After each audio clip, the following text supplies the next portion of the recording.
Hello there, Internet's version 2 here with Let's Play Crash Bandicoot. I gotta put on the Australian accent when I do this. Anyway, even though we beat the game, we haven't gotten every gem. So here's an episode dedicated to getting all the gems that we've missed. So, and also the fumbling in the dark and the hog wild levels, we'll do those at the end of the video. But I'm gonna do those at the end, so the new content can be at the end instead of like, here's the new stuff and then it's all the old boring stuff we gotta do. So we're just gonna replay like a third to a half of the levels in this game. And to start, we gotta do Lights Out, because Lights Out has a colored gem that we need, which also means I need to do this without dying, and also would need to do this before we do other ones, because we need to, you know, get this purple gem to get gems in other ones. So anyway, through this level, don't die, get every box. It shouldn't be too hard, but I'm just gonna keep the camera rolling for this attempt, maybe the second, maybe the third attempt. If I don't get it by a third attempt, then I'll just cut until I do so. Because this is the only gem in the game that has a colored gem in the level, but we need a colored gem to get it. So funsies, but fortunately it's on probably the easiest level out of all the no death levels to actually no death. Well, that was a waste of time. I do not need that life, and I just wasted Aku light time. What? There we go. And nailed it. Nailed it. Fumbling in the dark, like after this, is obviously another level that is a dark one like this, and that level is significantly harder than this one. Like, this feels like the introduction to that. Okay. I can do this. I can totally do this. There it is. And then onto here. Hello, buddies. Hello. Is there a gap there? Yes, there is. Fuck, I'm good. Who's awesome? I'm awesome. Alright. So this is why we needed a yellow gem. So we can go up to here. Look at all the pretty pictures. And hey, look! They give you a little bit of a reprieve, with the end of the level being right here, so you don't even need to go down to do the rest of it. And you can't look at the rest of the tower up here. But yeah, a secret exit, and that there. So you don't even need to do the whole level, because there's no boxes for the rest of the level. I always found that weird, but hey. There's that. Now we have the purple gem. Wasn't that simple? I mean, like, I think part of the reason why they do that is the time that you spend going up there with the mask means that you may not have enough light when you go back down. But I don't know.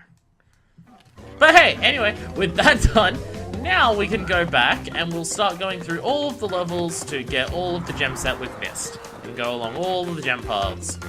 Why does my controller keep picking up that I'm pressing right? I'm just holding left this entire time. So we've got to go all the way back to the second level of the game, and then we'll work our way through the game from there. So I believe, yes, here we go, Jungle Rollers. And then from here, we can just go through everything, get all the gems. We don't even have to worry about dying now. There is no colored gems left in the entire game.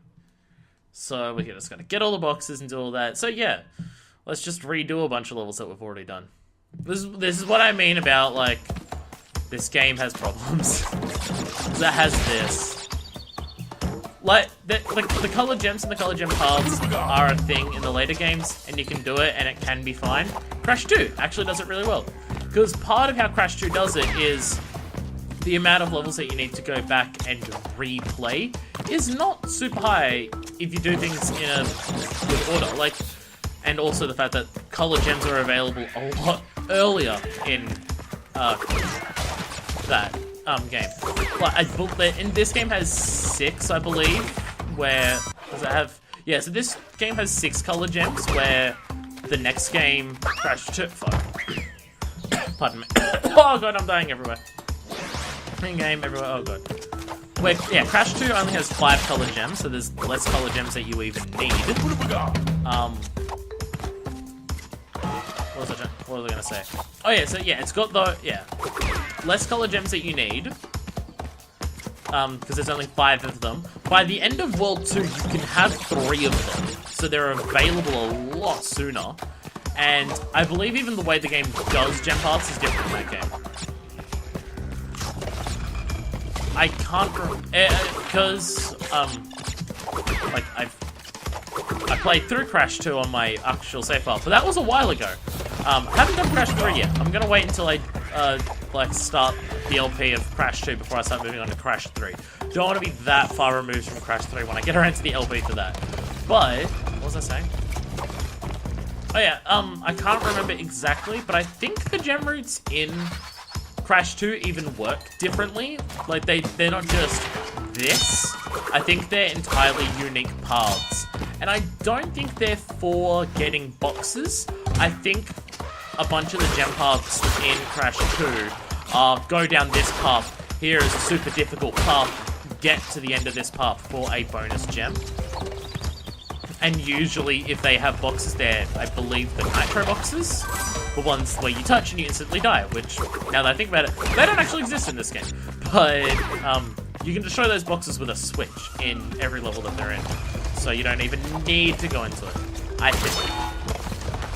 I think that's how it works. There's multiple reasons why it works better, and one of the biggest ones is, by the end of World 2, you can have a bunch of them. You can have a bunch of, you can have 3 of the gems by the time you go to that. Like, there are some levels that you need to go back and replay at some point in Crash 2. But I think even the way that you go back and replay them is for, like, different content. You'll see what I mean when I get to the LP, but it also means that to make the LP as smooth as possible, I need to plan a lot more of how I do levels. To make it as smooth and fluid a process without having as minimal level replays as possible. Basically, they did the gem stuff in this game, realized that, hey, some of that's super annoying, we shouldn't do it that way. And then they fixed it in the sequel. Because, hey, the sequel is a better game than this. I still like Crash 1, but oh boy does it have a lot of problems. And the developers of the game freely admit that. But this, as I've said before, like, a game doesn't have to be perfect to enjoy it. Like, I will harp on, like, problems in games a lot. It doesn't mean that you can't enjoy them because it has problems. It doesn't mean that I can't enjoy them because it has problems. This is a perfect example of that, which I believe I've said in this exact LP.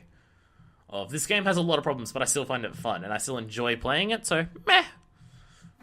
May not, like, break any, like, top 10, like, best games ever list, but it doesn't need to do that. It just needs to be fun. That being said, this episode is, like, proving one of the biggest problems of this game. Of, if you want 100% it, replay a shitload of the levels. I think it's about a third that you need to replay. I think. Now that I think about it, I'm not certain, but I think it's a third. If there's anything, like, now that we've replayed Lights Out, there's, I think, one other level in the third world that we need to replay. And that's Cortex Power. And hey, with replaying Cortex Power, you'll actually be able to see what that level is like. Like, properly.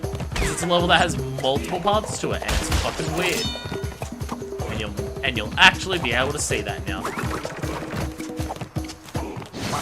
If Cortex Power had a no death gem, that would be one of the most infuriating things in this game for me. Because that level requires backtracking because of its multiple paths.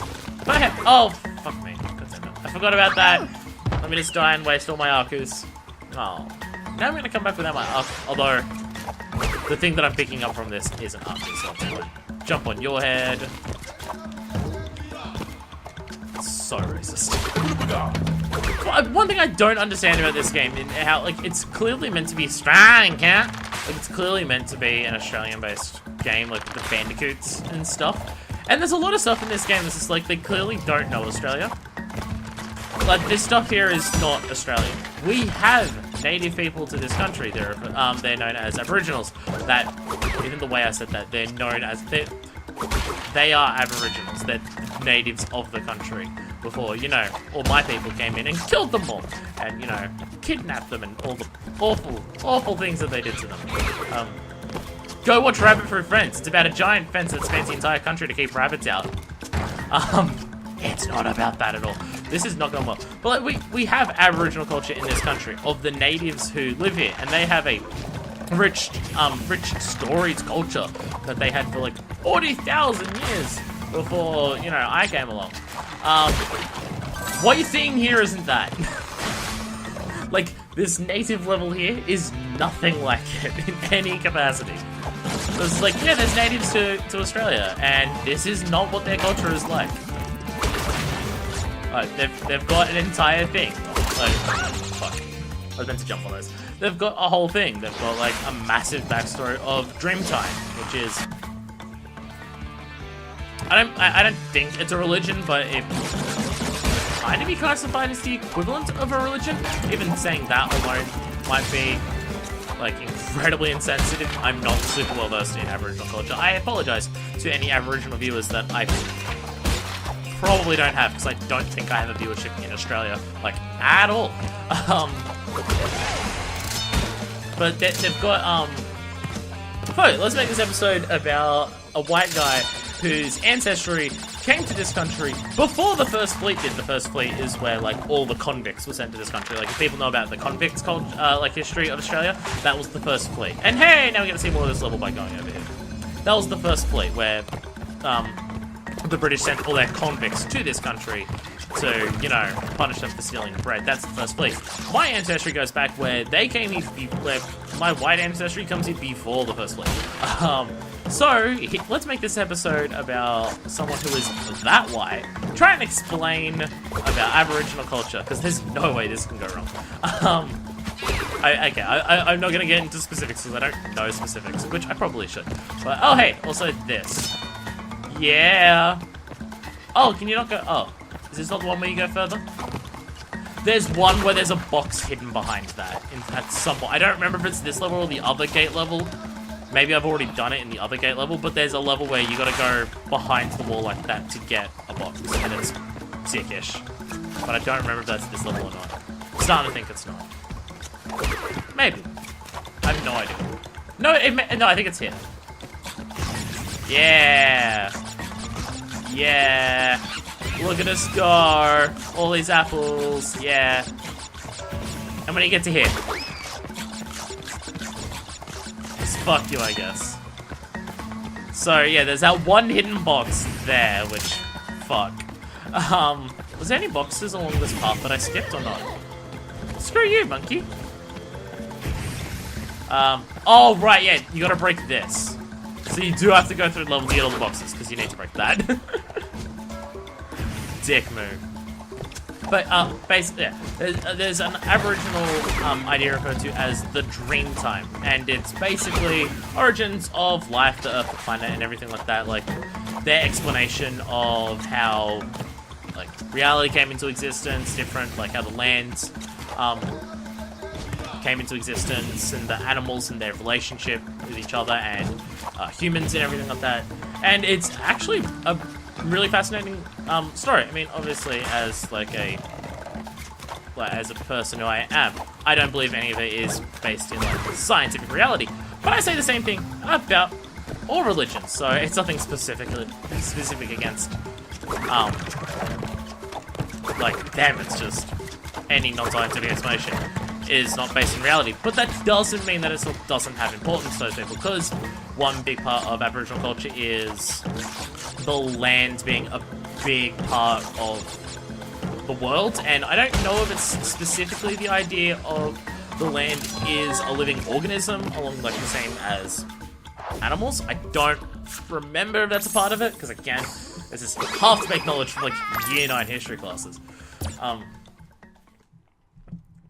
But yeah, it's being called the Dreamtime. There's a lot of dream-like elements in those stories of like how like the souls and spirits of different animals and everything come together, how they're able to talk to each other. There's a lot of stories like that, and there's a lot of paintings in caves to explain this. And like you can go to, well, you probably can't go to because it's probably very, very wrong to go there. But there are caves that have paintings that date back literally tens of thousands of years explaining the Dreamtime story.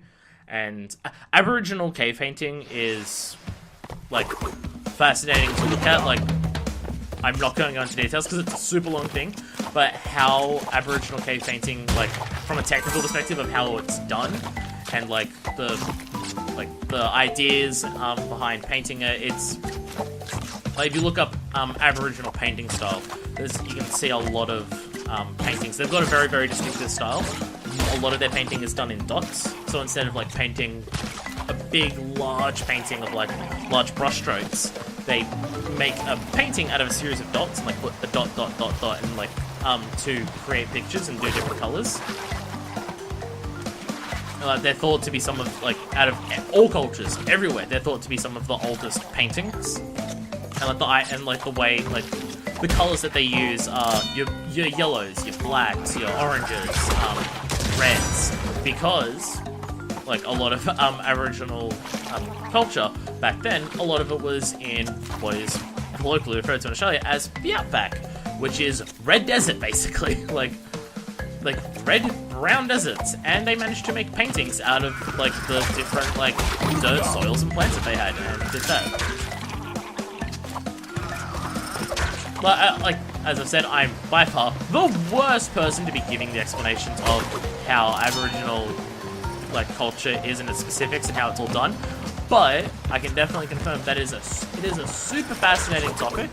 And if you're further interested in just history or specifically like Indigenous culture, look it up, because Australia's Aboriginal culture is really interesting from a just how engaging it is, and also just from a history perspective.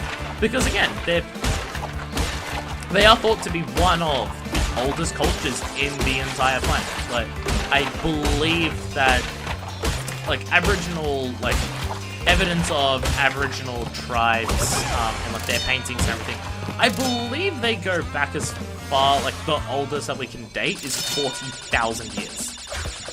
Like, it is a long, long, long history.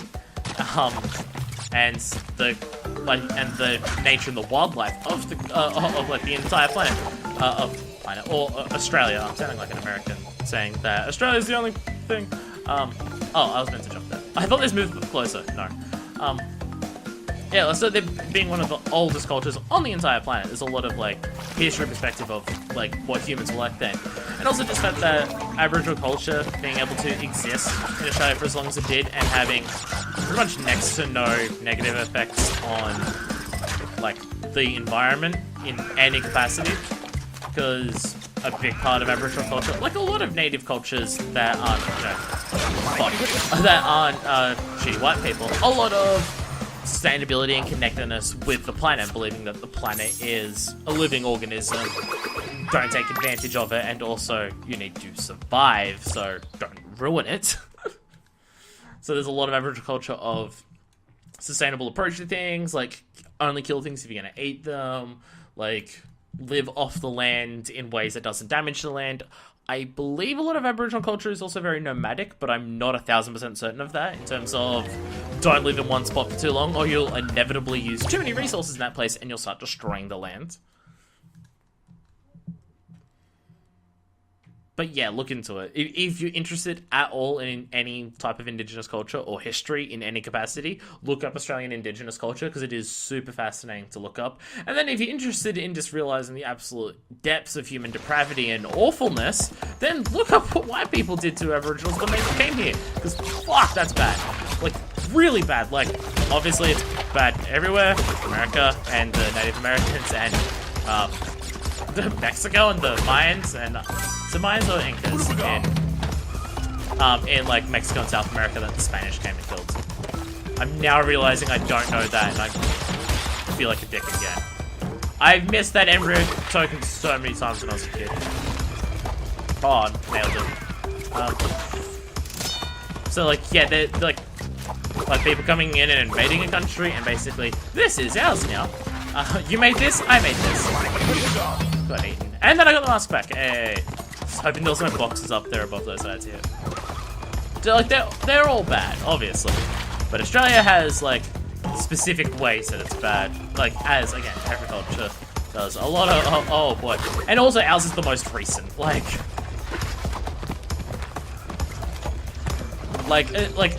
out of all of the countries that were, like, colonized by white settlers, Australia is one of the most recent ones.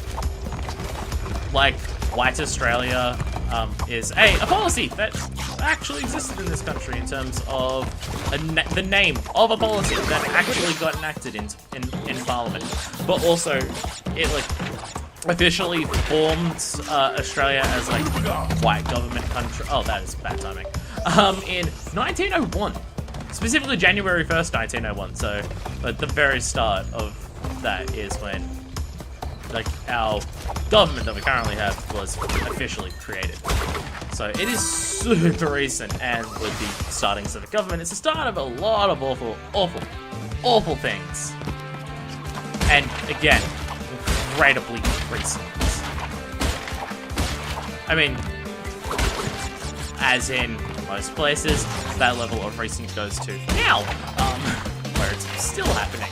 But in terms of like the widespread, widely accepted, widely known, really all the time, forever times, that goes back as far as was it the 60s or the 70s that have finished for Australia.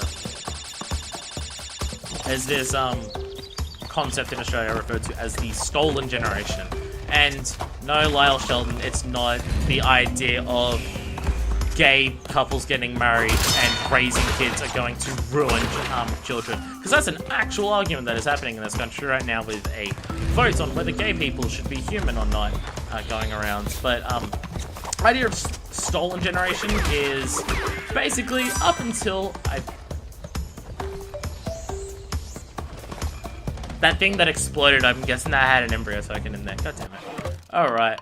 Well, let me restart the level so I can get that. I had this problem with the Cortex head too in that one other level. God damn it. Maybe I did miss a box that was above something that I did. Oh well. I'll go back and start. I'm on my topic of conversation. I'm barely talking about the game because we're replaying levels that I've already done, so it doesn't really matter. What was I saying? Forgot what I was saying.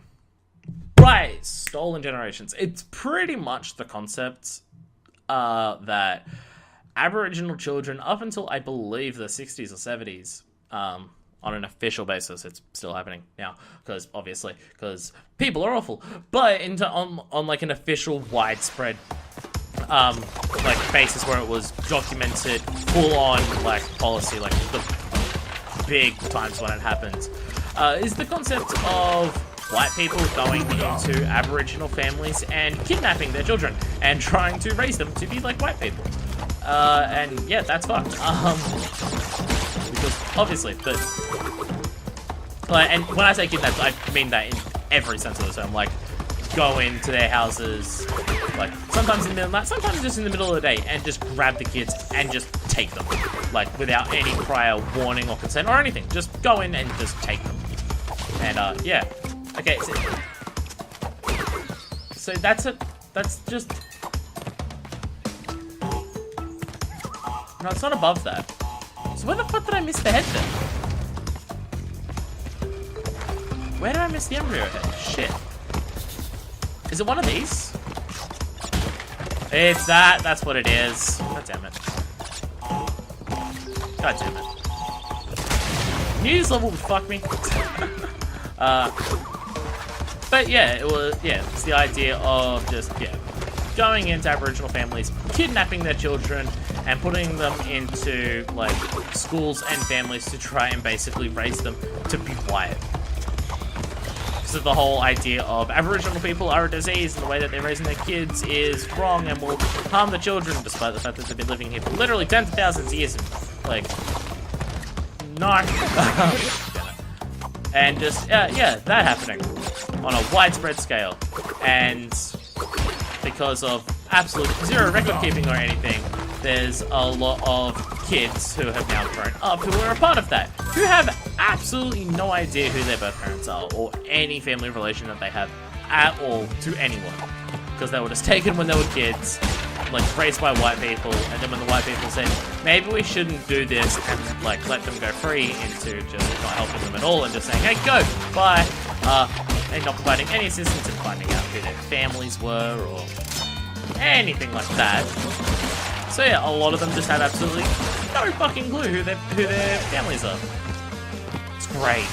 And as I said, that goes back as recently as either the 60s or 70s on a widespread official basis. and in certain areas with certain people, still happening. It's not done under the exact same policy or legality. In some cases, it's done entirely legal. Like we've got docs, basically child protective services, and here it's called docs. And there's times when docs can be used to do that in like docs can be used to do that in paralegal ways. And sometimes we're just police or like religious centers or just people will just do it. Just like, we're just gonna take them. So like, it definitely still happens, just not on a widespread official policy basis. Doesn't make it any better, just hopefully means it's not happening as much. When I talk about how Australia's fucked, there's a lot of ways that I despise this country. And a lot of it is to do with how we just treat anyone. But stick around for the rest of the Crash Bandicoot series where you can hear about that. I'm not even talking about the most super relevant one right now. And the main reason I'm not doing that is because the situation is currently happening to a horrifying extent. And before I start mentioning it here, I'd like to get more details about what specifically is happening to talk about that. But I just know that it's real fucked up. If you want any information on that right now, Google Manus, M-A-N-U-S, or Nauru, N-A-U-R-U, and asylum seeker or refugee, just any of that, and find out about the fucked up shit that Australia's doing. Because we're an awful country and the world needs to know, because it's the only fucking way that it's gonna change. Because government on both sides agree with what's happening, with the awful way that we're treating people from other countries. So, oh no, I meant to do that. I gotta do that. Saying all this while I'm explicitly playing a game that is kinda racist, and the native fortress that I'm about to do, is it racist to Aboriginal people when it's not even remotely close to Aboriginal people? I guess it'd be racist to the like people that they base it off. Like, wild guess, this isn't done in a respectful way. I wouldn't know. I'm not part of the Aboriginal culture that this thinks that it is, or the culture that it actually is more similar to. So I'm not sure, but I'm gonna have a wild guess and say it's probably not super respectful. Just a guess. Let's move on to a different topic about how fucked Australia is. I've been talking about that for almost half an hour, and it's super depressing for this lighthearted game. I'm not even up to the second world of levels I have to go back through. Admittedly, the first world is the one I have to go back through the most, because there's just so many of these levels that require jumps. For the later ones, there's nowhere near as many, so... Again, there's one more level that I gotta do on the final island. Well, ones that I have to replay. And then there's the brand new levels. But again, I'm doing that after I get all the jumps. Because save the new content for the end of the video to make people watch the entire video so they can hear me talk about how awful this country is to hopefully shed some light on the awful ways that we treat people here. God, I hate this country. Hey, a series that is like meant to be oh fuck. I survived that though. A series that's meant to be like based in Australia. Perfect opportunity to talk about Australia stuff. And I started it lighthearted. In the first episode, I was just like, what interesting thing should I talk about for Australia this episode? I know! I'll talk about how pink is weirdly popular. And then from that point on, it's just gone progressively. Oh boy. That being said, I don't think the last episode I spoke much about Australia because I was just focused on goddamn motherfucking hard video game, I can't beat it. It was like a 2-hour episode and a couple levels, and it was even longer to record. Or it was like a 1-hour video and it took almost 2 hours to record. I can't remember at this point. It was a long time ago. I have spread out this series way too much. Admittedly, when I started it, it wasn't meant to be spread out anywhere near as much as it was. But it was when I started this series that... I went a bit early there. It was during this series that it's like, oh hey, my schedule's going to be interrupted because of personal things in life, which none of them bad, just I had other plans, like PAX and making cosplays for PAX, and that's mainly it. so I couldn't do this series as consistently. And also, last episode took like 2.5 to 3 hours to record. It's getting longer every time I talk about how long it was. Took a long time to record last episode, and I need that much time to put aside to record. Like this episode. Ah, fuck me. Like this episode. I didn't do this for a while because I didn't know how long it was going to take to record. And I didn't want to, like, say, oh, I've got an hour where I can record today. Let me start this video that might take over an hour to record, so I have to, like, awkwardly stop halfway through the video and pick up the recording later on. I didn't want to do that. I try and avoid that. Of just I record half of this video one day, the other half another day. I try and avoid that, because it's awkward. Alright, let's see if I can knock off this relatively basic thing. There we go. Man, when taking as long as a break as I have for this game and then coming back to it now, going through the starting levels really makes it look like that I'm going through the game for the first time again. Of just, hey look, it's the early levels and I'm dying constantly. It's like I just started the game, and not that I haven't played the game for a month or so. There's multiple reasons why people who do Let's Plays never seem like a lot of them don't seem particularly competent at the game. And a lot of people say, how could you fail this like super easy thing? Like, oh my god, it's so easy, or how could you miss that? And a big part of it is talking at the same time is a massive factor. Like, scientifically, it's a massive factor. There's a proper word for it. It's a science word. I don't remember what it is, but it definitely is one. So that's a big thing of like paying attention to multiple things at once. It's hard to get all things that you're talking about perfect, especially when a lot of Let's Players, myself partially included, put more effort into trying to talk well than play well, because the talking is the part that's unique to me, and that's the part that should be more interesting. Oh, I saw that crack in the ground. I'm just like, what is that? Is that a bug? No, that thing hadn't burst out yet. Weird, but okay. And hey, I can skip all that content because if I can jump properly, I can skip all that content because there's no boxes there. Bouncy boos. There we go. And bouncy boos. I think I mentioned the first time I was going through this. This is where the game actually first picks up in terms of difficulty. So yeah, makes sense that this is going to be the level where it's like more difficult. Doing super well here. Hey! Red Jam! Take me up before you go. Yeah. You know what we're gonna do right now? We're gonna get high. Yeah! On the clouds. Woo woo woo! Secret path in the clouds where we can see the other two islands. Oh yeah. I always found this one weird. This is a weird jump path. that it is here like this, but also this happens. Yeah!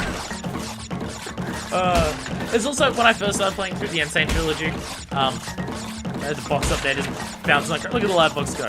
When I first started playing through the N-Sane trilogy, like my first playthrough for the HD collection, there's a picture on my Twitter of this gem path, because this gem path on my first playthrough is when I first got the trophy for getting 99 lives, and the name of that is On Cloud 99, and I got it up here, and I'm just like, that's weirdly poetic. That picture's on my Twitter somewhere. It'd be from months ago, so good luck finding it. It's one thing about Twitter, like everything that I've posted onto Twitter, and like all the pictures and all the interesting moments that I've posted on there, are still technically on there and archived. It's just finding them all is a nightmare. What the fuck? Screw you too, game. Just don't want to have that platform bounce to me. Fuck you. I'm glad this HD collection exists. Fuck. That's another point. I'm glad this HD collection exists because I'm happy to go back through here.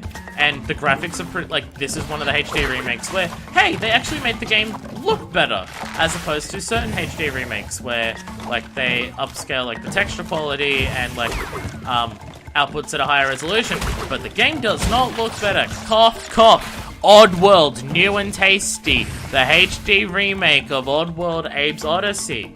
Sorry, I had a little something in my throat there. So, I'm glad this exists. It does make it look better. I don't know if it feels better to control. It feels like what it should, and it controls just fine for what the game is and how it is design. I remember hearing in development that they didn't make the game feel exactly like what it used to. They made it feel like what people felt like it used to feel. So it controls, like, there's no, like, massive controller problems. It controls just as well or better than the older games. It looks nice. It doesn't have, like, massive bugs. It performs at a good frame rate. Like, it doesn't have a lot of the problems that often plague HD remakes of just, like, lazy ports in some cases. But boy, is the hit detection fucked. Like, my only gripe with this that I felt didn't happen in the original, because, like, level design, like, how the game moves and feels, any of those problems that you have with this are problems that you probably would have had. Oh, fuck. God damn it, I gotta do the jump up again. Like, any of those problems with those aspects, if you have a problem with this, you probably would have had a problem with the original. Like, in terms of, I don't like the way that they move, or I don't like the weird momentum-based feeling of it, or the jump is weird. It's a very unique jump to, that feels very different to most other games. Like, the one problem that I have with this game that isn't present in the originals, again, I think, it's been a while I played them, the hit detection is janky as fuck. And you can see, like, there's that hit detection problem of when you land on platforms, you slide a little bit. There's that, like, great image when, like a week after the game first came out. It's just like, if you feel like you're sliding off things or the controls are imprecise, you're not wrong. And, like, it shows that thing of, in the original game and in this game, of someone, fucking get up there. Get up there. Of someone jumping in the same spot over and over and over. And in the first game, they don't move, but in this game, every time they land on the jump, they move over slightly to the point where they slide off platforms. Which means that if you're landing on the edge of that platform in the first place, you might slide a little bit, which the most prevalent of that is in the Road to Nowhere levels. Because the platforms are so tiny that the, like, what qualifies as landing on the edge to slide off makes up a lot more of the platform. And this level has a lot of big ones of, like, the spiky things that come out and hit you in times where they most definitely shouldn't. And the fire is by far the worst one. The ways that fire, like, counts as hitting you when it's nowhere near you is frickin' BANANANANANANAS. But I'm still glad that that this HD collection exists.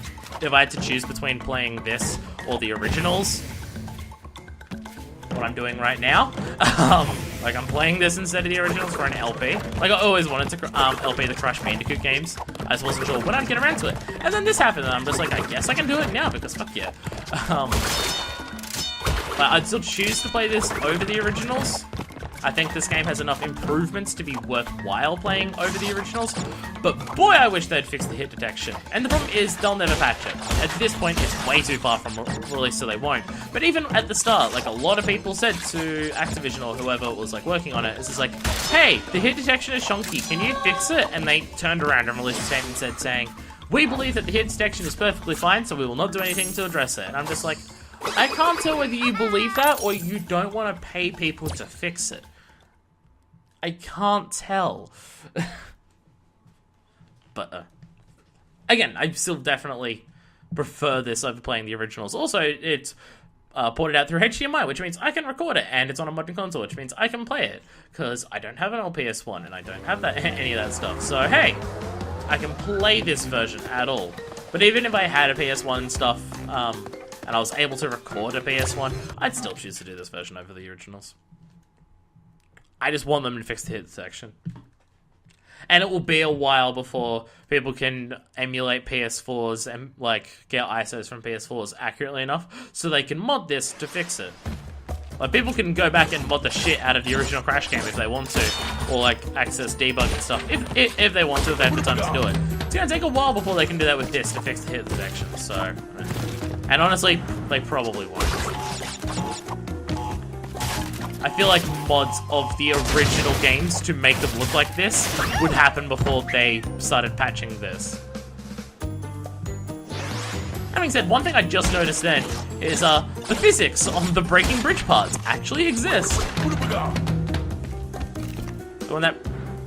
I guess it's only on the ones that, like, snap in half. But, like, that snapped in half.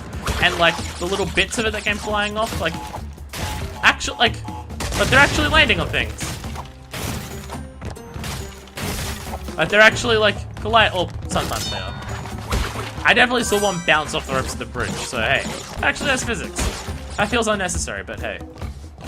One thing I love about video games is when people put effort into things that they super did not need to.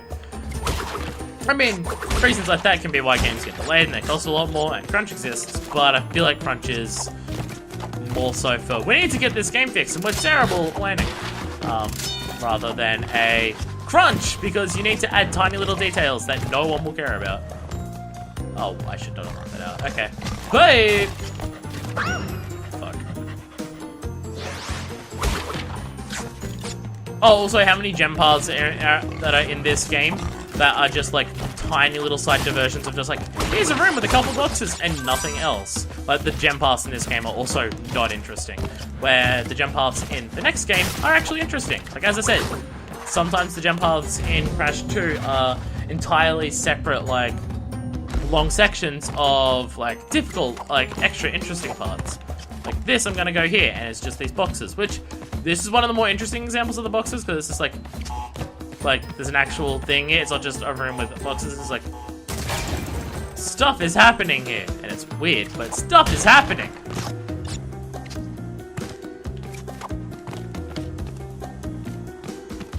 I feel like I fucked up here somehow.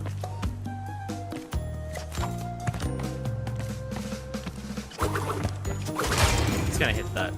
I feel like I fucked up somewhere. So there's a way to hit that without doing what I just did.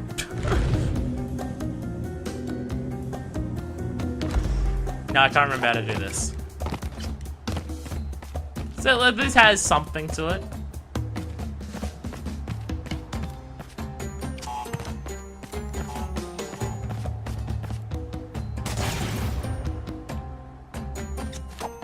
That's it. There's a way to hit that box. Oh, fuck. I've completely fucked myself. Bye! Bye! You need to land on top of that. That middle box up there is a question. Is a not a question mark, exclamation point box. So like at least this is interesting because it's like a thing, but there's a thing to do here. A lot of the others don't have that. So the moment I start talking about like uninteresting ones, this happens. Hey! Hey! Big box. Oh, that's right. Yeah. I think you get the Aku here to break that one. I think that's why that's a thing. I don't think there's any hidden boxes off to the side here. But yeah, also this side section. This is the assets from the temple levels. Oh no, it activates that. That's right. Because if there's one thing I also appreciate about this, they give you like that box there to just be like hit these things to like activate the invisible boxes.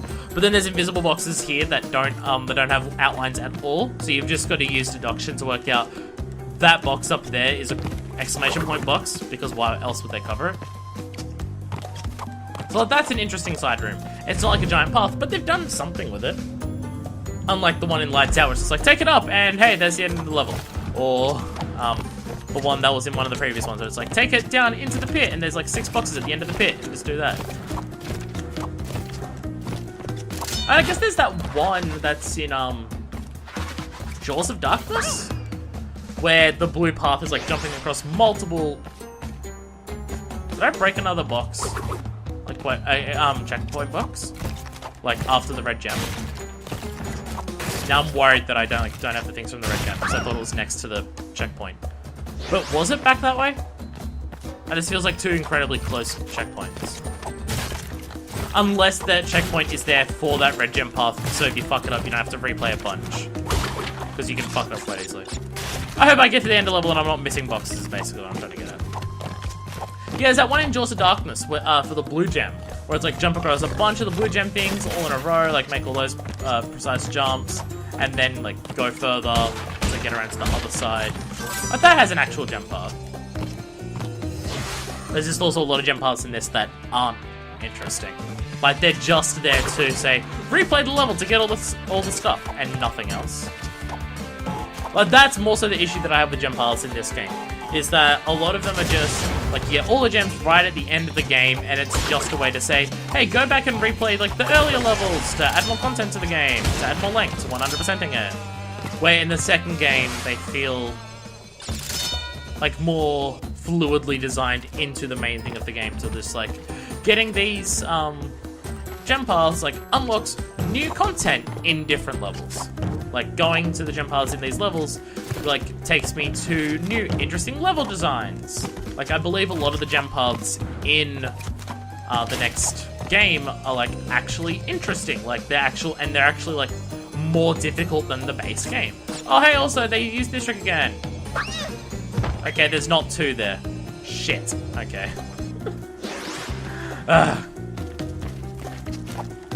The other one on the high road at the start, it's always set to 2. I guess that one doesn't. Whoops.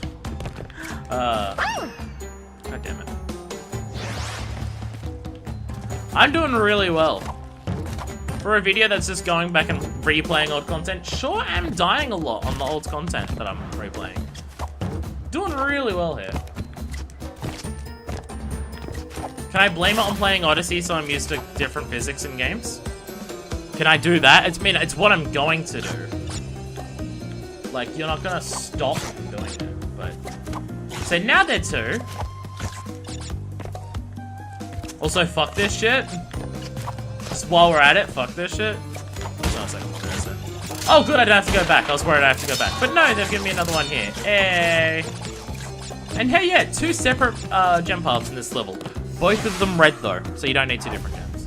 But yeah. 2 separate sections for gems. With one being directly at the end of the level, which is weird. But hey, 92%. We're getting very, very close. I'm gonna take a drink of my orange crush because I've spoken a lot. Back on that thing that I was talking about earlier. And by earlier, I mean within the first 5 parts of Kingdom Hearts 2. Man, does Orange Fanta suck. Man, is Sunkist not that great. But man, is like Orange Crush and pretty much any other brand of orange soft drink way better than Orange Fanta. God, I don't like Orange Fanta. It's so not as good as every other orange flavored soft drink that you can get. And then, as I said in the episode after that, because a lot of people shouted at me, yes, grape Fanta is fucking amazing. So Fanta still has a worthwhile existence. It's just not in their, like, key brand orange flavor. It's in their grape flavor. Or even their raspberry flavor. Their raspberry flavor is pretty good, too. I do enjoy that. What other flavors of Fanta are there? I feel like they had either a pineapple or a passion fruit that I really liked. I think I've liked every flavor of Fanta that I've tried that isn't orange. Now that I think about it.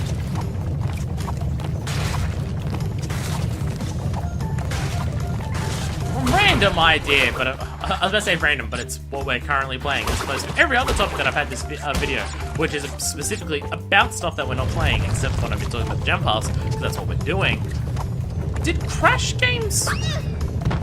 Are Crash games, like, the first games that had this run towards the camera idea of, like, levels? I feel like they were. So, like, cause, like, the running away from the camera things, every time I say that anywhere else, I immediately think Crash Bandicoot.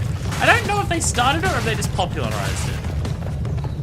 And by popularized, I should say infamy, because I know a lot of people fucking hate them. I personally like them, because a lot of people say, it's like, you can't see what you're doing, and I'm just like, that's the point. It's meant to test quick reflexes more than anything else. It's why, for the running to the camera levels, they make something chase you. So you have to see something quickly, because you can't see it from a far distance, react to it, and you can't take your time. It's a test of quick reflexes more than anything else.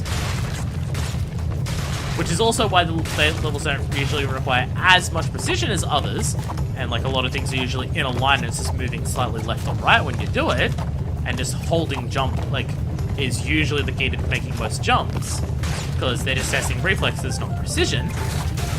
That's what I like about these, and a lot of people don't like them. Because it's like, I can't see what's coming, and it's like, you can see a little bit, but not as much as before, but that's the point. And I think, like, there might be a couple of, like, chase levels in these that aren't done super well. I would say that a lot of them are done well, though, and I like a lot of them. Oh, also, hey. Another part that's actually kind of unique. We get to see what the underneath of these is like, but even more so than the other time that we saw them. But I mean, like, the end level is like right there. It's not that much. It's mainly nice. But hey, fuck you! And hey, fuck you! Give lives, yeah. But I like these things because it's like Cortex went around and hid boxes, like, amongst the places that he was taking over. Like, it's in these secret paths that Cortex has hidden his face in the murals, and it's just like, okay, you fucking weirdo. There's a running away from the... There's a running towards the camera, running away from something that's chasing you level in Mario Odyssey. And a lot of people say that it's a lot better because they actually do things in that to, like, give some sort of warning of what's coming up before you can actually see it. Like they put things on the ground to show you this is where you want to go if you want to get things. So it gives you a lot of warning about what's coming up, which I think goes against the purpose of running away from the running towards the camera levels. But that's neither here or there outside the fact that it's explicitly there. All right, I want to say this is the last one that we need to do. I think. How many gems am I up to? Yeah, 23 of 26. So when we get this one. The only other two that we need to get are the two key levels. So hey! Final gem path for the game outside of the way that we're ending this with the ultimate gem path. The one that's in the Great Hall that we immediately skipped past because we couldn't do it. So we're saving the best for last. Oh boy. I'm gonna get very confused in this level very quickly. Hello. Love the way she waits. Oh, Coco's so good! How does anyone play this game not as Coco? Oh my god. I'm not just saying that because she was my first crush. Okay, maybe a little bit. But she's also just better than Crash. Not in controls, just everything. You could argue that she like contributes towards that trend of just like male characters can look however they want. If they're ugly, it doesn't particularly matter, but female characters always have to, like, look pretty and stuff because, like, she's got, like, long, blonde, flowing hair and, like, her clothes are, like, proper clothes as opposed to just shorts. You could argue that, and that's totally fair. But she's awesome. She's awesome, and I love her, so, I mean... Hi there, gun shooter. Super gun shooter. I love this game and just the whole... We're gonna, like... Mad scientist has taken over native lands and, like, doing evil things. And go and kill him because he's torturing people. Oh, but also just fucking the Mafia. Also the Mafia, too. And it's like, what? Yeah, Mafia's in it, too. Okay, so that's a checkpoint there. But now I want to back... So this is what I mean. Because this level has multiple paths, shit gets weird. Trying to get all the boxes here because you have to backtrack to like go down the alternate paths, and I've tried to look this up to just be like, what's the most efficient way of doing this, and I just can't do it.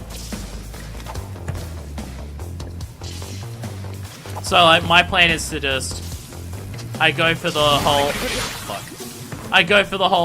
go down the right hand side. Once you've exhausted all that, go down the next path that's there, and then just continuing on like that.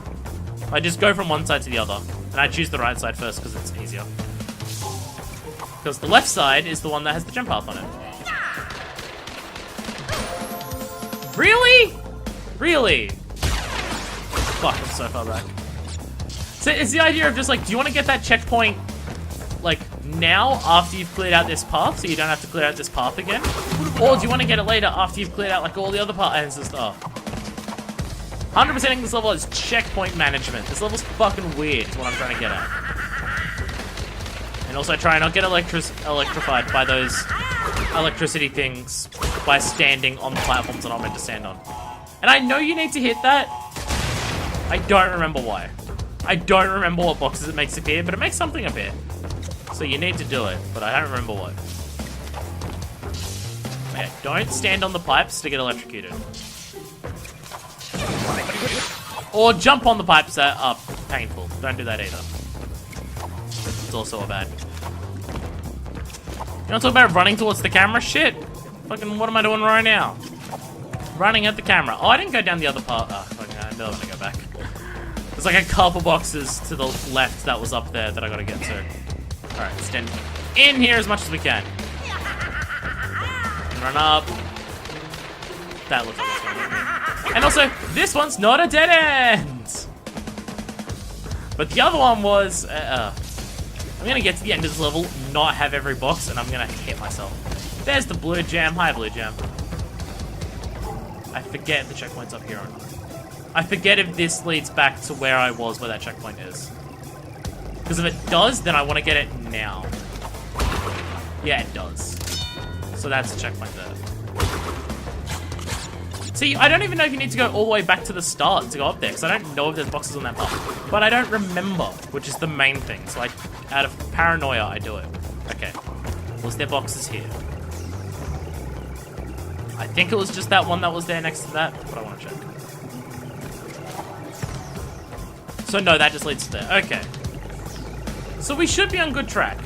Only one of the paths that we haven't done leading up to here is the, gem path. Which, now that I think about it, I may have also fucked up in another way. I want to say, once you clear this gem path, you have to backtrack to that checkpoint that I just bust open to get everything. So it may have been wiser to leave it after that. I mainly broke it before this, so if I have to redo, like if I fail in the gem path, then I can go back to the start of the gem path easier.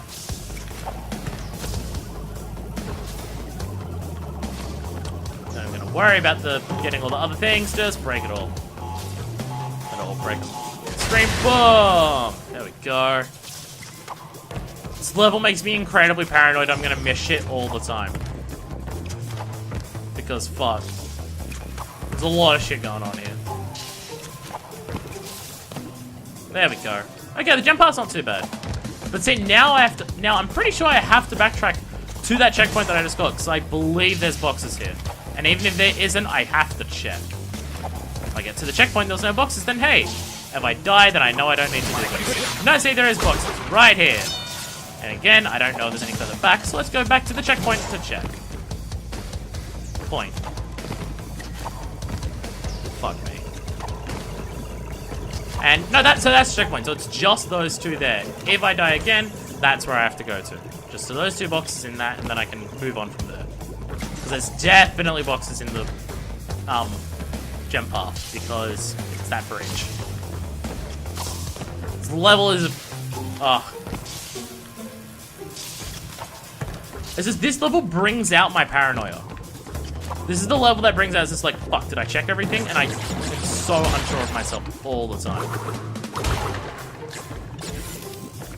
And, oh god, really? Fine, I'm gonna die here.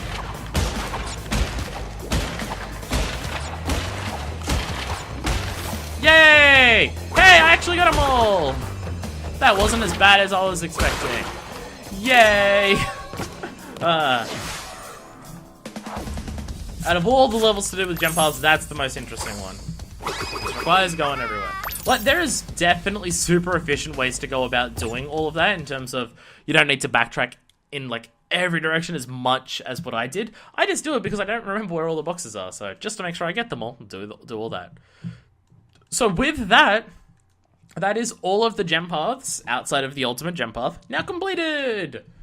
So, let me just double check. 2 gems left, which means we can do new levels now. An hour into the video, there's 2 new levels to do. Yay! And they're both unique levels. And hey, Crash will be featured in this video, I guess. Actually, he'll be in the ultimate gem path, so I think. Oh, we're gonna have to finish the game with Crash. I wanna finish it with Coco. Whatever. But yeah, it's Whole Hog, another hog level, and Fumbling in the Dark, another Uku Uku mask level. Just harder. If I had to guess... Fuck. Oh, ow, right into that. If I had to guess, the reason this and Fumbling in the Dark are bonus levels is just like, if people are having a hard time with these levels to begin with, maybe we shouldn't make them do the other ones that we designed. Because they're both, I just say that because they're both based on like unique concepts that are only, oh fuck, I was meant to hold jump on that one. they're both based on, like, they both use mechanics that are only in one other level. So I'm just like, oh fuck. Maybe they just put it in here just to not have to force people to do both of them to beat the game. That's what it feels like. It feels like these are too hard for normal people to just, like, have to be expected to do during the level, especially when they focus on mechanics that the rest of the game doesn't use. So it's just like, okay, fine, we won't make them do it. Can't confirm or deny how true that is, fuck me, but it feels that way. How many boxes are there? 24. I'm trying to work out if this level even has a checkpoint. I think it does, but now I'm getting worried that it doesn't. Whee!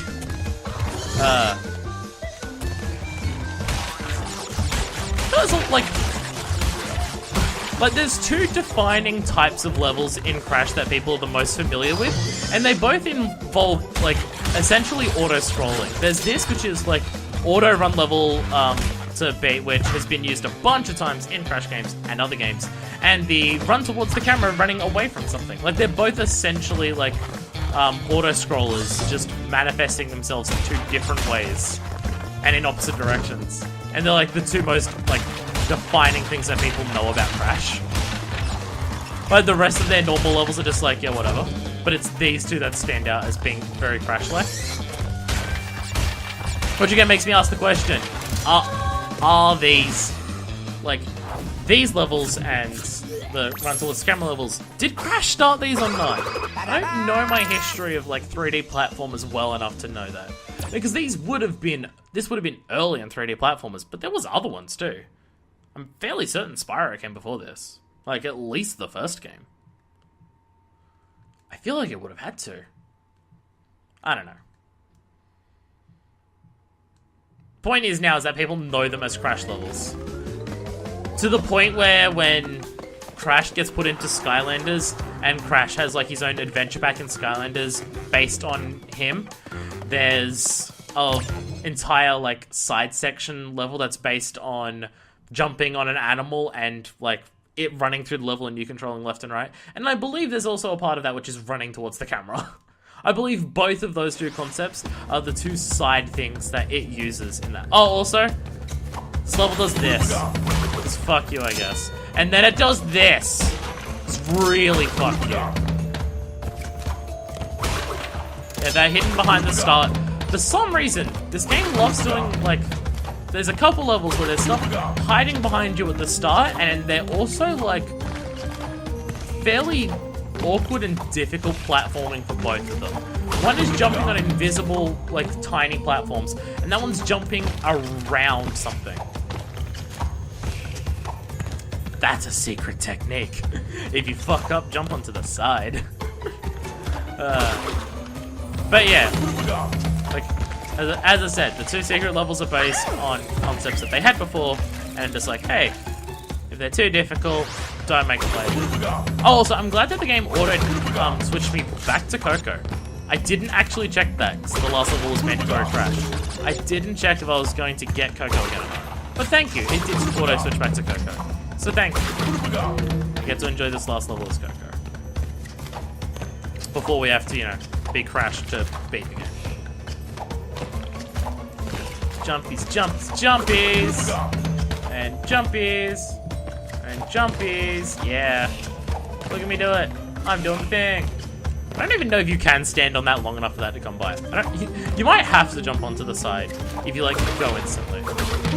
It may be timed as such. I'm not certain. But I actually made the jump that time. Yay. Fuck. I can make it. No, I can't because that platform's moving back and forth. Oh, no. Oh, it's such an awkward jump. It's so awkward to jump around that shit. It's so awkward. I mean, I've consistently made it at least at this point, but it's still awkward as hell. Just jumpy, jumpy, jumpies. Yeah. And as I've mentioned before, and I'll mention it again, now that we're here, with, like, me just running for this. No, I'm not doing time trials for this. at some stage in the future, after Crash 3 is done, I might decide to do the time trials, and if I do, it would be the type of thing where I would, like, stream, let's do time trials on stream, because, I don't know, if I have a concept for a video that feels more boring, / would be a lot more repetitive, my idea is to stream it, because at least then I can talk to people and get, like, ideas of what to talk about or interact with the audience more, as opposed to having to come up with more dialogue for my, on my own. Like, all of my ideas of, this would be more boring if I, this is a more boring idea of gameplay that I've had. That's my idea, so just always, what if I streamed it? Which part of that comes from my whole philosophy on, oh fuck. I find, oh hey spider. Oh fuck, is there a jump there? Yes there is, I can see the mist as it moves through. Hey there buddy. Yeah, a big part of that is also a kind of condescending thought process of, I personally find, like, me, if I had to choose between watching someone play through a game on YouTube and someone playing through it on Twitch streamed, I would choose the, stream. No, sorry, I would choose YouTube every time. I find, streams a lot less interesting. See, that mask doesn't appear. So I was wondering why that bullshit happens, and it's because, yeah, this mask isn't in a box and it just appears there, but I don't think it appears through unless you die at that checkpoint, so you just get to a point where you run out. Or it's a bug and it's meant to appear, and it doesn't. I don't remember. Wow, I probably broke that way too far away. Whoops. Oh well. I'm doing really poorly now. I'm trying to rush this too much, that's what I'm doing. I'm not being precise. I'm also now super worried that I've missed a box. Because, again, I know that the reason I ran out of Arculite is because of, what I just said. It's, okay, that's what I'm getting confused with that one. That goes on that platform. I thought it was in front of the drop platform, but it's not. It's on the drop platform, so that's why.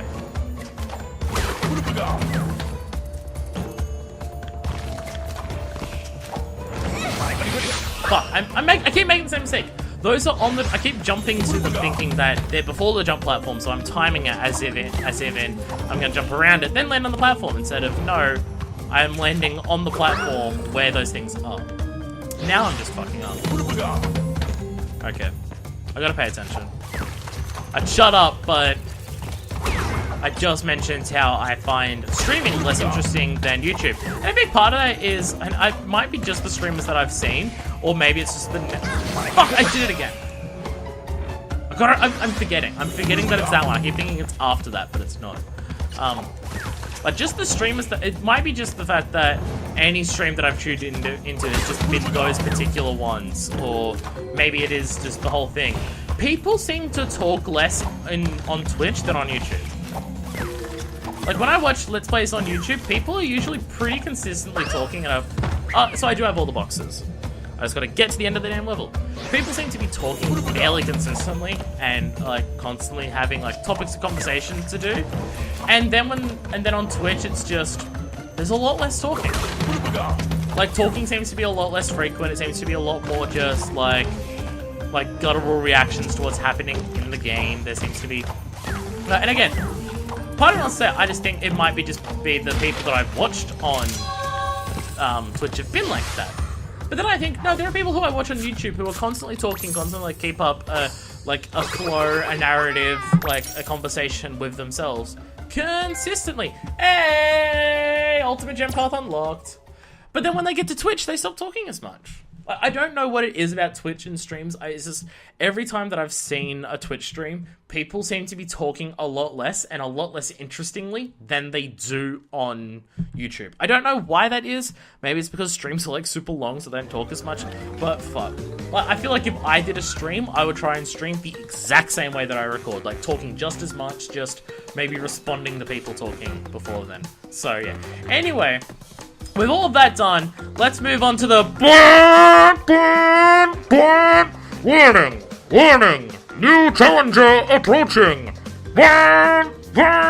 Stormy Ascend comes to the battle, joins the fray. Whatever. Stormy Ascend. Okay, let's fucking do this. If you don't know what is good luck, you're gonna need it. If you don't know what is happening right now, when Crash Bandicoot was first originally made, there was a level in that game that was uncut but was 100% completed called Stormy Ascent. And the developer, and people, went into the game and then saw that this was in the level files, but it wasn't accessible, in the normal game.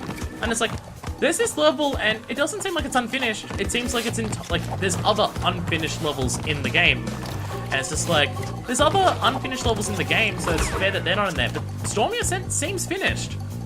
Where's Stormy Ascent? Why can't you play it? And the developers turned around and it's just like, oh yeah, we made that level, but then we realized we made it way too hard, so we didn't put it into the base game. Fuck. So, when this came out, people noticed that in the trophy list, there seemed to be a DLC option for Crash 1. And it's just like, huh, why does Crash 1 have DLC? And people immediately suspected, because it was called Lost Treasures, is it Stormy Ascent? And then at one point, they're just like, by the way, motherfuckers, Stormy Ascent's coming out as DLC for Crash Bandicoot. And then it came out.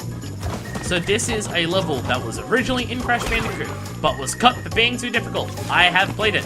I can agree, it is more difficult than any other level in the game, for a number of reasons. Fortunately, it doesn't have a fucking colored gem, so I don't need to go death it, but hey, here we go. Fuck. The level that was originally cut from the game for being too difficult, and we're just gonna do it right now. And you might notice that it is like a slippery climb. A level that I had a lot of difficulty with, oh fuck. A level I had a lot of difficulty with originally. And this is based on the same concepts, but taken way the fuck further. You will see, the way that, the mechanics of slippery climb, these moving platforms and everything, the way they use those mechanics in this level is way more fiendish. And hey, that's it. This is the only time this is in this level, but it's just here to fuck you. And it came from a different archetype of level, but hey, it's it. So yeah, they released this as DLC for this. And when the game first came out, they said it's like, oh, by the way, you can download the Stormy Ascent DLC for free until, a certain time frame. And then after that time frame, it's just like, it now costs, $3. I got it during that free time frame, but because I knew I was going to do an LP of it and I wanted to do that really obnoxious warning challenger approaching thing, I didn't download it until then. So the first time I actually played this was a couple of days ago, because I did the episode 3. Then after I did episode 3 of the LP, I downloaded this. I purchased it and then I just bam. And plops up, and plops down, and then plops up. Fuck. One big part of this level and why it's difficult is the timing on every moving platform is different to each other. There's no there's consistency on each individual platform and that's it. Everything else moves at different speeds to each other, which makes it real hard to time some shit. Like this stuff, where it's when are these stairs gonna pop up? So yeah, I did episode 3, and then I was just like, cool, let's activate the DLC. Oh, fuck. So I just slipped off the side of the staircase, hit detection. Oh. And then I did this, and it took a while to beat it. So, fuck.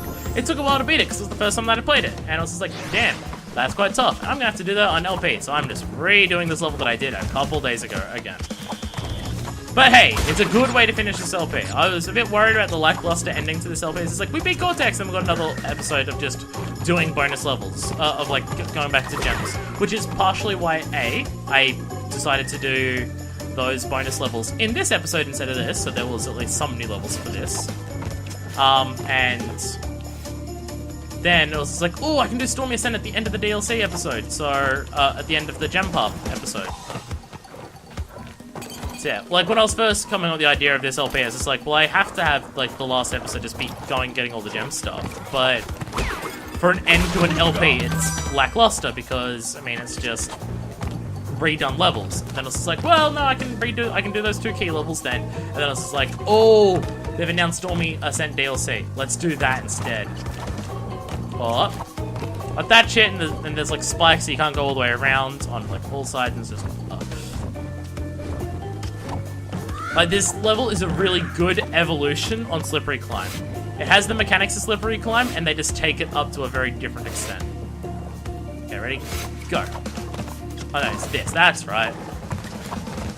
Well, the big challenge parts of this level are just working out how to go about the timing. Like, because like this with like slippery climb is just the whole level is based on timing, and it's just the timing to go from one thing to the next and working that out. Oh, also, hey, we've got a new mechanic here. We've got stairs that flip up and down that you got to walk down, and there's spikes at the end. So if you are standing on them when they fall off, then hey, you're dead. But that's actually a lot simpler than you realize. They get harder as they go on. They get faster and faster. But I mean, there's a very simple trick for all of them. The moment that they pop up, walk on them, like halfway down, just jump and hold it. You don't have to walk to the end of the stairs to make it. You just got to be on them for a little bit and hold jump and go. Even here, you can do that. Actually, for this one, there's little gaps. So if you don't want to do this, you can actually just like let it slide you all the way down. I don't know if it's guaranteed like every time, but hey, I should just let it do that. Okay, and this for me is the hardest part of this level. Timing this jump is a fucking nightmare. So I'm gonna fail this a lot, so I apologize. The timing on this jump I can never get right, and I never know how it fucking works. Ever. I fuck it up so much. I still don't know the timing. Because, like, the platform is moving back and forth. The idea is always jump at it when it's moving towards you. But you've got to jump to that other one first. And I keep, like, jumping to it as it's moving towards me. And then it's moving away to me by the time I get to it. So it's like, you got to jump on that first platform as it's moving away from you. And it's just, oh. But then I've really got to go.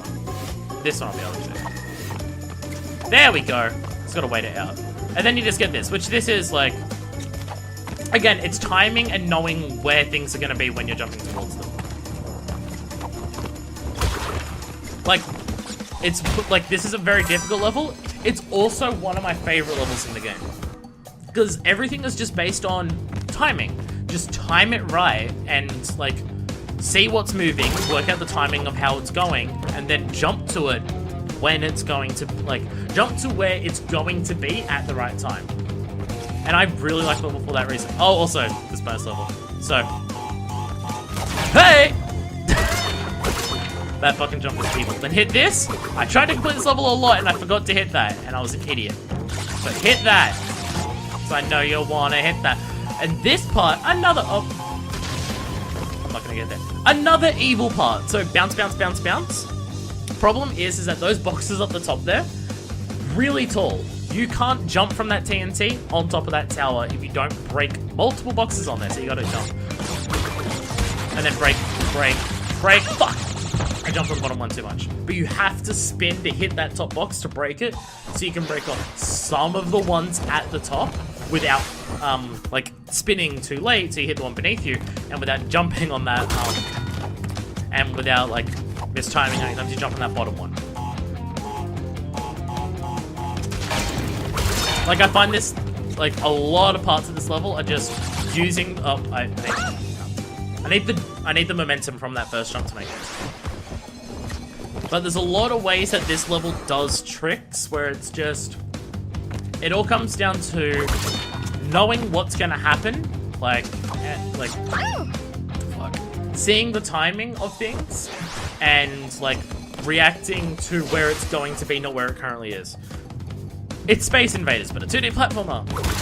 Like, other levels do this type of trick. Slippery Climb did that trick. Not as much as this level, and I kind of love it. But I can totally see why they removed it from the game originally. Because, yeah, this is too difficult to expect, like... And then jump from there, and boom. Then we hit this to... Oh no, we're gonna then jump on that, detonate all those explosions, so... Boxes start bouncing up, and then go boom. And then we go in here.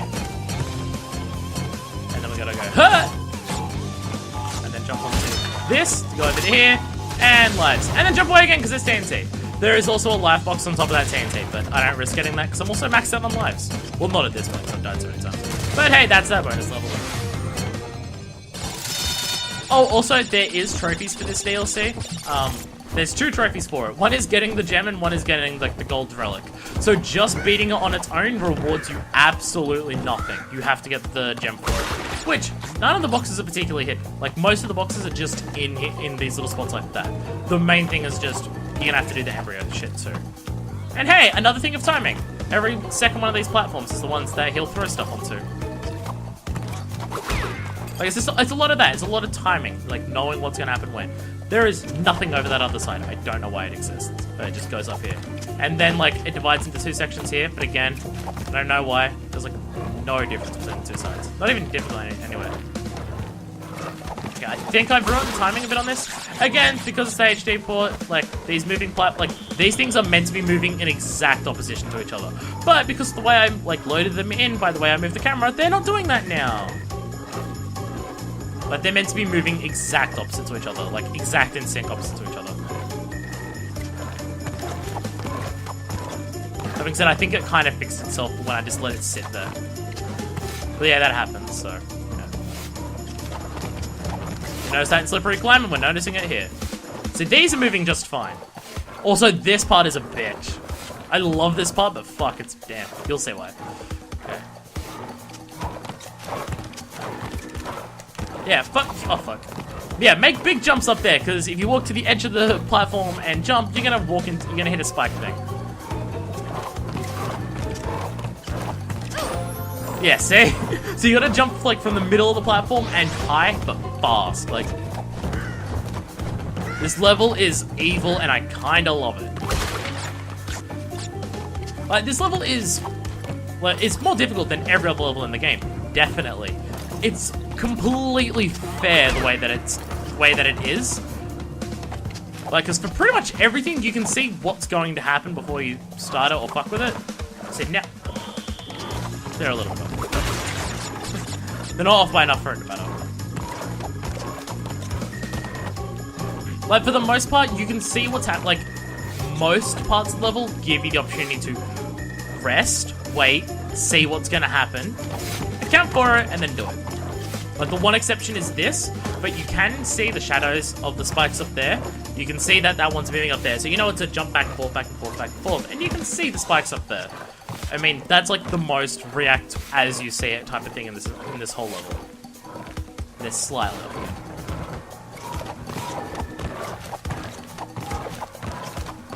And also, do it again! You gotta do it twice on that one. Of just the jump from the middle and high. Oh. And then that, yeah, there we go. And then to here. Just another basic staircase of just wait for it and go. And then, there we go. And checkpoint. There we go. Oh, also, it's shit like this that'll make you realize just, like, how, like, big the hitboxes on those splashes are. They're bigger than what the splash is on the grounds. Okay, wait. Just trying to wait for a good opportunity to jump to that middle thing. Oh, here we go. That'll work. So it's flying above you there. I don't know if it can hit you while it's flying above you there.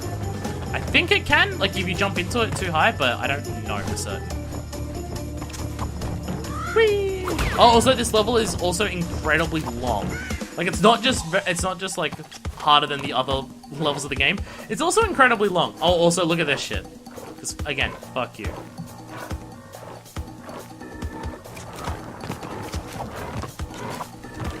So you gotta do that shit. Like again, it's the way of this level like uses the timing mechanics of the other levels that have been in this game and just ramps them up. And it's like I think like outside of that one thing that I was like looking at before with the jump high over those platforms right there.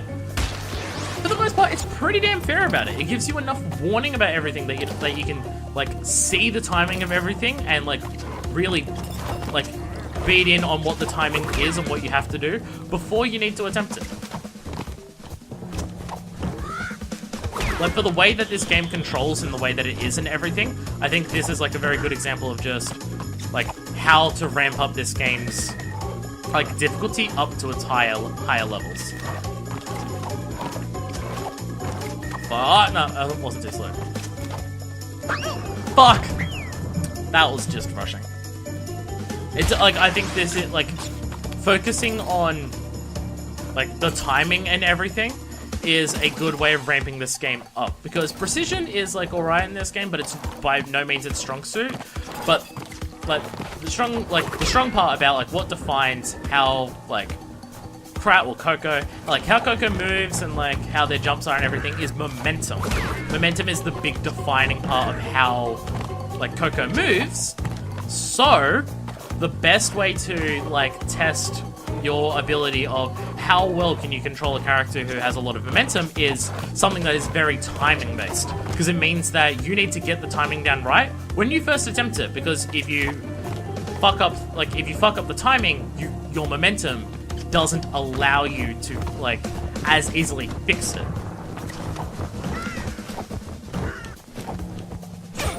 So like there, I had to hold that momentum over to that, and I panicked. Oh. Like you can control in mid-air. It's like nothing like how much you can control something like Mario or anything in mid-air. Like you get a little bit of correction in your like jumping abilities in the air, but for the most part, like once you've jumped, you've like you pretty much said, this is what I'm doing with this jump. Like you get a little bit of course correction for like little precision things, but yeah. I just think, yeah, something that's based so much on timing is a good way of, like, bringing out, like, the testing ability of this game. And this game does that in spades. Everything about it is timing-based. Like, there are parts that are precision, but the precision's, like, nowhere near... Like, you don't need anywhere near as much precision on this level as something like, say, Road to Nowhere. Please make it... Oh, that's the end of the level. It's literally this last jump that I can't make. Like, Road to Nowhere or the High Road have a lot of precision to them. And I think those levels are too precise for, like, how this game controls. And this is all about timing, which is what this game's good at. This is a good test level. That being said, I will say, like, I got this for free and a lot of people did, so it's not as much of an issue. But it's still an issue of, one... they like release a complete trilogy pack of just like, here's like all 3 games all together, yay! And then it has DLC and it's just like, well, I want to buy this disc to have a complete set. And then it's not complete because there's DLC, so what the fuck? 2, the DLC may be on disc, I don't know. I noticed it didn't, fuck. It didn't activate a download when I bought it, I just didn't like activate it, like, fuck. Forgot that was there. I didn't like download anything, I just didn't like unless the download was so tiny that it happened instantly and I didn't notice it. But it still didn't like register immediately when I purchased it. I don't know how it worked. The DLC might be on disc and it might be a digital lock to just stop you from playing it, I don't know, which is also kind of scummy. And also the fact that it's not like, I get that it's content that wasn't in the original game, so it is new content, but it was content that was made originally for the original. Fuck. Should not be alive. I need that. I want to get that pop-up of just I shouldn't be alive from the show and just flash that on screen in so many cases in my LBs. But yeah, like I get that it wasn't in the original game, so it is like extra content. But like the level design of this level was like done in the past. They didn't need to do it again, so the amount of effort they went into. Oh, also. Just for one last fuck you, getting all these boxes is something that you can fuck up too. Just as one final fuck you. But yeah, like, charging extra on top of this on top of the original game, like, when it was, like, part of the original game, just not available, I don't know. The idea of this being DLC is a bit, to me. The Crown Jewel! And that's the DLC trophy. Like, the idea of it being DLC is just... very against what I want, like, a trilogy set to be. I want a trilogy set to be everything on the disc is a complete set copy and this is all done. It's why I don't want Mario Kart 8 Deluxe to have DLC, because no, this is, because it's essentially a Game of the Year edition. It shouldn't have DLC, fuck you. I mean, I really love Stormy Ascent and I love the level. I just don't think it should have been DLC. Maybe, I think it would have been, like, because they even gave it away for free at the start. So, not that many people would be buying it, and it's cheap. So I don't know how much money they're even making off the fact that it's DLC. Because, like, for the first, like, 1 or 2 months the game was out, it's just like, you can download it for free. So I don't even know how much money they're making out of it. It's just making it so if PSN servers go down in 5 years, you can't get this unless you've already done it. Which is my big thing about like DLC stopping discs being complete discs, is what if I buy this game in 10 years and I want to play it and I can't get access to the DLC? Because I'm someone who's super big into like game preservation history, because fucking so little of it happens in this industry and I want more of it to happen. And now we've got to finish the game as Crash, I guess. Ugh. Return here when you've earned every clear gem. Well, motherfuckers, I done that. I got every gem. We're gonna beat this game. Let's even look at it. 27 or 26.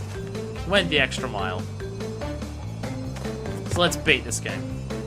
This is the Great Hall. 1, 2, 3, 4, 5, and 6, 7, 8, 9, 10. Hi, Torna. Who made that picture of you? Did Cortex have a crush on you? I don't know. 11, 12, 13, 14, 15, 16, 17, 18, 19, 20. The other gems aren't here, though. There's 27 of them. For some reason, the 6 color gems don't appear here. Just every clear gem appears here. Which, I get you do need all of the color gems to get every clear gem, but still, I find that weird. They could have made, like, the last ones like color gems. But hey! We did it! That is 100%, well, 102% with Stormy Ascent, done for Crash Bandicoot! Woo, woo, woo, woo, woo, woo, woo, woo! We beat the game! We did everything! We even did the DLC. And this is the alternate ending. Instead of defeating Cortex, let's just run away on our birdie. Yeah! Fly away! Let's not blow up the island and defeat Cortex. Let's just run away. Whoa! I don't know how Torna got here, but hey. She got her bird, and then she rescued us. Papu sold the ruins of Castle Cortex to a resort developer. He then used the proceeds to open a big and tall shop on the island. So we get information about what all the other characters did with this ending. After intense therapy and 8 years of higher education, Dr. Ru went on to write a well-received book, Through the Eye of the Vortex, a study of rapid evolution and its consequences. He became a smart person. Koala Kong moved to Hollywood and landed a motion picture deal of universal proportions. Currently, he's working with a speech therapist to improve his diction. I love how it's of universal proportions. Pinstripe moved to Chicago, where he now owns and operates a citywide sanitation company. He's saving money for his up-and-coming Goober National campaign. Chicago and citywide sanitation. After the disappearance of his mentor, Dr. Nitrous Brewer rediscovered his first love, tending bar. I don't know what that tending is meant to be a dot to, and when it's not bar, I don't know. The world has had nothing more since Cortex since Crash foiled his plans, but evil geniuses are harder to squash than cockroaches. And dung. The music doesn't even end properly, it just hard cuts and we're just, yeah. Just, like, not even a dun at the end, it's just, the music just hard cuts. I feel like it also hard cut in the original, I don't know. But with that, Crash Bandicoot is done! The first game is completely done, we've done all the things, we've done all the backtracking, we've beat every level, we've got every gem, we did the ultimate gem path. And hey! Da-da-da-da! Again, if I do the time trials, it'll be after Crash 3, and I make no promises that I will. And if I do, I'll stream it. So, with the first Crash Bandicoot game done, join us for our next adventure into Australia in Crash Bandicoot 2, which won't be for a very long time if you're watching this when it came out, because I have other LPs to do before then. It won't be like drastically long, it'll be like February, March, but it still won't be long. So, until our next dive into me telling you about all of the interesting / horrifying facts about Australia, this is version 2, signing out.